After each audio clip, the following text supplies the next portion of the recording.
এতিয়া আমি গৈ আছোঁ ধামৰ ৰোডেৰে গৈ আছোঁ। লখিমপুৰৰ পৰা আহি আছোঁ আমি এতিয়া লখিমপুৰৰ পৰা আহি আছোঁ। এতিয়া ধামৰ যাম, ধামৰ পৰা যাম আমি হাটগাঁও।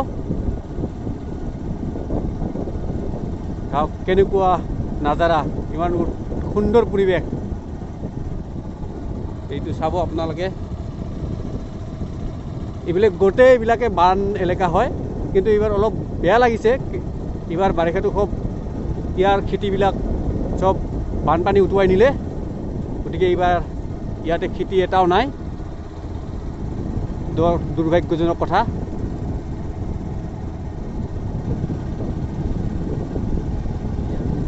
এতিয়া মৰুভূমিৰ দৰে লাগিছে ঠাইটো চাই কিনে।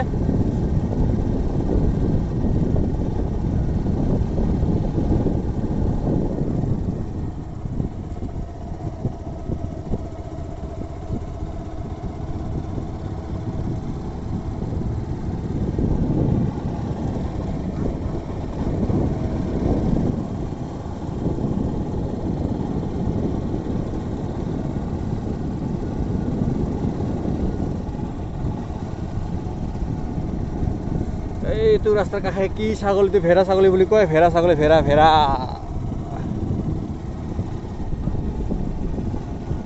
এইবিলাক যে জাল ঘিৰি থৈছে, জাল বিধান পেলাই থৈ দিছে, এইবিলাকে এতিয়া চালি খেতি পোৱা নাই। সিহঁতে এতিয়া চাইনা খেতি কৰিব।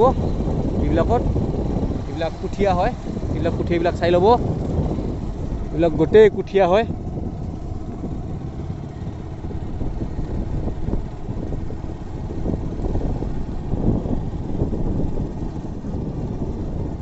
এইটো ৰাস্তাৰে আপোনাৰ চিগিৰি ওলাব পাৰে, মেইন ৰোড নেশ্যনেল হাইৱেত যাব পাৰে এইটো ৰাস্তাৰে।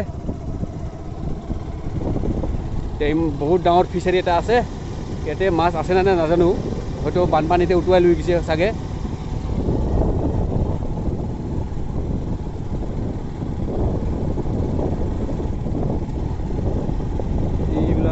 এই গাঁওখনৰ ঠাই কিবা গাঁও বুলি কয়, গোৱাল বুলি কয় ঠাইখিনি।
পাহাৰবিলাক যে দেখি আছে আপোনালোকে, সেইটো কমপ্লিট মেঘালয় ছাইড হয়।